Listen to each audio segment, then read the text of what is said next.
that's a very good counter. Very good counter. And because what I didn't add in is that sometimes the people will make a mistake because they didn't segregation in the South.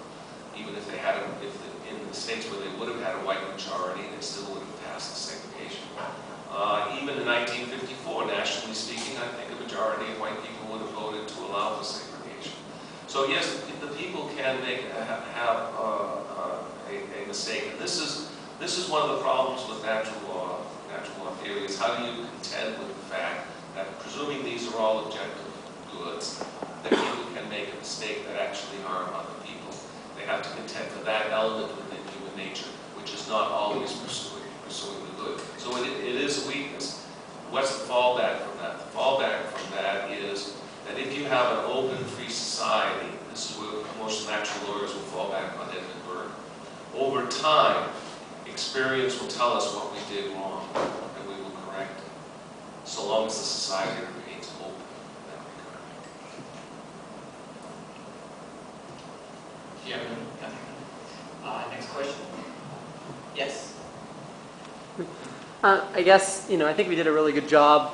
Coming in, I was really undecided on this particular issue. I was thinking about it for the last couple of days, but we did a good job isolating the weaknesses of natural law. But I'm still, I'm still trying to figure out the weaknesses of Professor Tokaji. I don't even know what you would call it, like political process theory. It seemed like one of your fears was morality being infused into the political process, but yourself talking about gay marriage and these other things that I obviously see would be moral. I thought, well, at least natural law offers, a refuge for people who want gay rights, individuality. Because the problem, I don't know if I'm being clear, but I see a problem with morality in your system, and if you can help me Sure, clear that up. and let me correct something that I may not have been completely clear on. I'm not opposed to making moral arguments in the realm of politics. I actually think that is perfectly acceptable.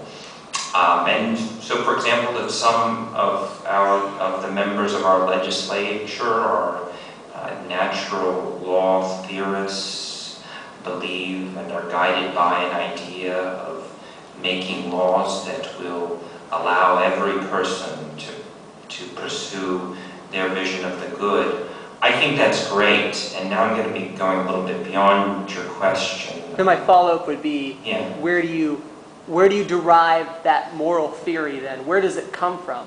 So that's my... Where do I explain what you mean by So, yeah. where does your moral theory come from? Because you say you're comfortable with the legislature and judges sometimes using morality as their guide. With legislators, not judges. Okay, not judges. And this is a point on which I actually think Professor Forte and I are in full agreement. This is something we see a big difference between the institutional role of legislators and the institutional role of judges. The political process is where our disputes over moral values, by and large, get adjudicated, and what I think the court should do is to correct for unfairness and inequality in that political process at the front end and at the back end, right?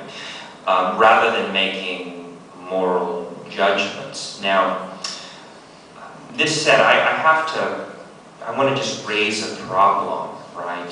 Which I don't have an easy answer for, but which I think is a very serious one. It seems to me that our present political system, if we go from the ideal and to the reality, is such an enormous difference from the one that I just hypothesized, and I think the one that Professor Forte espouses as well, in which legislators are these sort of wise people sitting up on high, divorced from their own interests and thinking about how we can promote or allow people to pursue, is a better way of putting it, the good life, how we can promote real freedom for all people. I don't think that is actually how our political system works nowadays. I think that legislators are mostly motivated by personal interest and partisan interests. We've got an incredibly hyper-polarized political system, and that the reality is so, the reality of legislation, right, is so far removed from the ideal that I think Professor Forte and I largely share. I don't know what to do about that. I think it's a real problem that deserves some serious thought and work. Any closing thoughts, Professor Forte? Oh, we have 2 more questions. Brian. Real briefly, I mean, I'm trying to understand Professor Forte's, and correct me if I'm mischaracterizing or misunderstanding, but would it be fair to say that under natural law, basically, if there are laws out there that impede my ability to, pursue life and liberty, and they don't, and that removing them would not impede someone else's pursuits. For instance, no one is hurt by me not wearing a seatbelt. No other person. So, I mean, it seems like a fairly libertarian sort of approach, as so there would be a lot of laws that, are impeding your pursuit of happiness, and so long as they don't hurt anyone else, then they should be done away with. Natural law theory is not a group of positive law norms floating in the air. That's been a mistake that's been attributed to natural law. It's not God's commands, except he withdrew and we don't know that God did it. It's not a set of positive laws in natural law. Natural law is interstitial. It comes out of human nature. So when you get to legislation, what happens is that the great virtue, classical virtue of prudence, comes into effect. And what you do with limited resources, with people living cheek by jowl with one another, is you attempt to make most efficient or optimal the enjoyment of the natural law goods as you can in this human circumstance. So if you talk about seatbelts, what a legislator could say is that your life is objectively good. It's objectively good. You don't have a right to hurt anybody else's life. But you also don't have a right to hurt your own, because it's objectively good for you. So we are protecting, by making you wear a seatbelt, he could say, with perfect logic, that we're protecting your objective good in life, even against your own appetite will that you want to be free. But just a quick follow-up, because you mentioned sort of, over-regulation, over-administrative laws as being kind of against natural law. But by the logic that you were just saying, banning trans fats, could protect me from overeating myself to death, where, that doesn't really strike me as kind of squared with, this over-regulation. No, in this notion of prudence, natural law theory can get loosey-goosey a bit, because it doesn't draw you the clearest line. But there is, it's like a frog in water, as you boil the frog before it realizes it's being cooked. There is a point where you look back and you say, on balance, we're being too over-regulated. I can't form the relationships I wanted to without going through so many regulations. I can't develop my land. I can't make something beautiful without, and I think we're reaching that point. That was the point I was making. Last question, yes. If I could, I'd like to try to rephrase our cameraman's question. I'll try to put it a little bit more personally. In your comments at the podium, Professor, it seemed like you were basically stating inequality is bad. Inequality in and of itself is bad. And so my question is, first of all, if you take away the idea of God or natural law, what makes anything bad?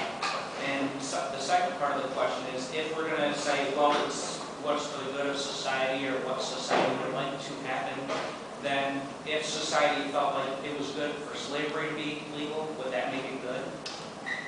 Great question. So let me phrase my point much more narrowly. Not so much that any inequality is bad, but that inequalities of political influence, a system in which we cannot participate as equals in the conversations of democracy and in influencing public policy, that is a bad thing. The point is not that we are all equal in our aptitudes, abilities, so on.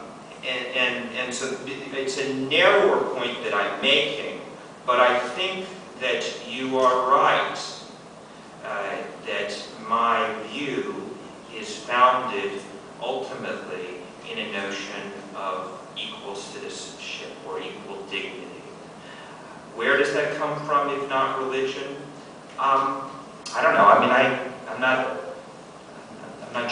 not sure how to answer that question other than to say we may have different views on a variety of matters. We may subscribe to different religious views and moral views, for example, but nevertheless be able to reach consensus on some basic points like this, let me call it the equal citizenship principle, regardless of our different views, including people who are non-religious as well as those who are religious. And I don't think there is a single answer to the question, why do you believe in equal citizenship? I think some of us may believe in it for religious reasons, others for, perhaps we could describe them as moral reasons, but moral reasons that have nothing to do or little to do with religion.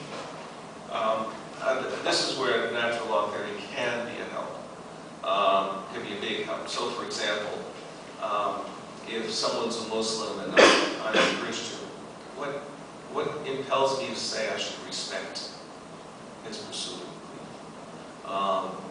What impels me to do that would be an acknowledgement that searching for the spiritual is a good in itself for every person.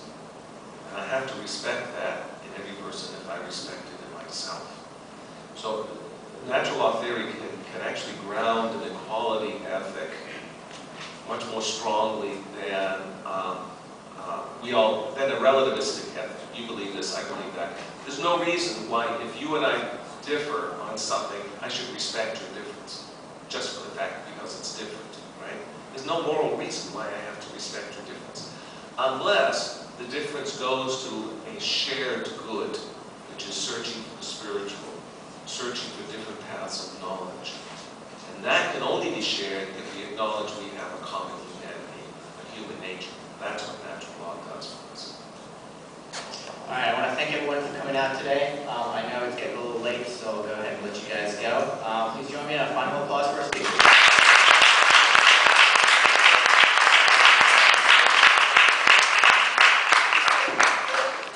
Quick plug.